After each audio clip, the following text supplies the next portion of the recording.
পাকিস্তানের বেলুচিস্তান প্রদেশ স্বাধীনতা ঘোষণা করেছে এমন একটি খবর বাংলাদেশের প্রথম শ্রেণীর মিডিয়া সহ বহু গণমাধ্যমে প্রকাশ করা হয়েছে। অথচ আলোচিত এই বিষয়টি ভারতীয় দুই একটি গণমাধ্যম ছাড়া আন্তর্জাতিক গণমাধ্যমের কোথাও পাওয়া গেল না। ভারতীয় গণমাধ্যম দ্য ফার্স্ট পোস্ট এবং নিউজ 18 ছাড়া উল্লেখ করার মতো পরিচিত কোনো গণমাধ্যমে নিউজটি প্রকাশ করা হয়নি। ভারতীয় এই গণমাধ্যমটি বাংলাদেশ, শ্রীলঙ্কা, পাকিস্তান এবং চীনের বিষয়ে বিভ্রান্তিকর খবর প্রকাশে যথেষ্ট পরিচিত।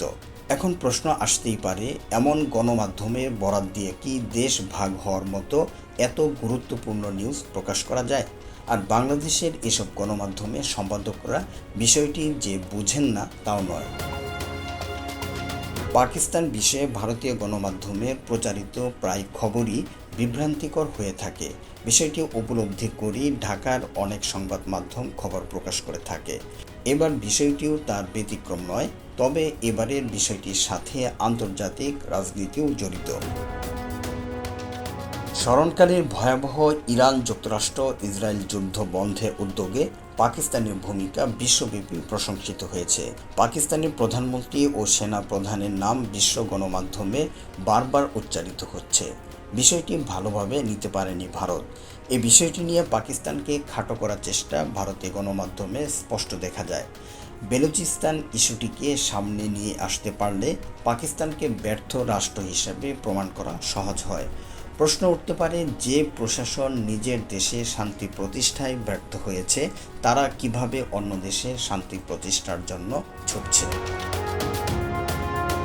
ঢাকার এসব গণমাধ্যম শিরোনাম করেছে, বেলুচিস্তান স্বাধীনতা ঘোষণা করেছে, জাতীয় পতাকা, জাতীয় সঙ্গীত, নতুন মুদ্রা ও স্বাধীন প্রশাসনিক পদ্ধতি চালু করেছে। কিন্তু নিউজের ভেতর আবার লিখেছে, এই বিবৃতি সত্যাসত্য যাচাই করা যায়নি। এমন নিউজ যে উদ্দেশ্য প্রণোদিত তা এই এক প্যারা থেকেই বোঝা যায়। পাকিস্তানের বেলুচিস্তান প্রদেশে বেলুচিস্তান লিবারেশন আর্মি বা BLA দীর্ঘদিন ধরেই স্বায়ত্তশাসনের দাবি করে আন্দোলন করছে। মাঝে মাঝে সেখানে বড় আন্দোলনের খবর পাওয়া যায়, তবে বরাবরই তা কেন্দ্রীয় সরকারের নিয়ন্ত্রণেই থাকে। সম্প্রতি বিদ্রোহীদের কয়েকটি হামলার ঘটনা ঘটেছে, সেগুলো ভারতীয় গণমাধ্যমে ফলাও করে প্রচার করা হয়েছে। পাকিস্তান, যুক্তরাষ্ট্র সহ কয়েকটি দেশের তালিকায় BL সন্ত্রাসী গোষ্ঠী হিসাবে পরিচিত। BL-এর দাবি, 1948 সালে বেলুচিস্তানের তৎকালীন কালাত রাষ্ট্রকে জোর করে পাকিস্তানের অন্তর্ভুক্ত করা হয়েছিল।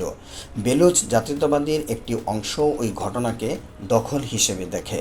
অন্যদিকে পাকিস্তান সরকারের বক্তব্য হচ্ছে, পাকিস্তানি কালাতের অন্তর্ভুক্তি আইনগত ও রাজনৈতিক প্রক্রিয়ার মাধ্যমে হয়েছিল।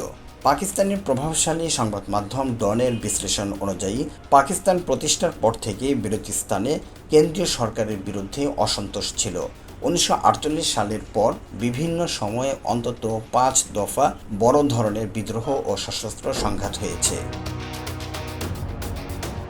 তবে বর্তমান আন্দোলন কেবল ইতিহাসের প্রশ্নে সীমাবদ্ধ নয়, এর সঙ্গে যুক্ত হয়েছে প্রাকৃতিক সম্পদের মালিকানা, রাজনৈতিক প্রতিনিধিত্ব, অর্থনৈতিক বৈষম্য, সামরিক উপস্থিতি, নিখোঁজ ব্যক্তি এবং মানবাধিকার লঙ্ঘনের অভিযোগ।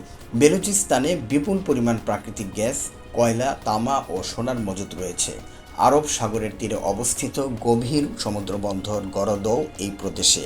চীন পাকিস্তান অর্থনৈতিক করিডোর বা সিপেকের অন্যতম কেন্দ্র এই গরদ বন্দর। বেলুচ জাতীয়তাবাদের অভিযোগ, তাদের সম্পদ ব্যবহার করে পাকিস্তানের অন্য অঞ্চল উন্নত হয়েছে, কিন্তু স্থানীয় জনগণ শিক্ষা, স্বাস্থ্যসেবা, কর্মসংস্থান, বিশুদ্ধ পানি ও অবকাঠামোর ক্ষেত্রে পিছিয়ে রয়েছে। আর এসব বিষয়কে ইস্যু করে বর্তমানে প্রায়ই সংঘাতের ঘটনা ঘটছে।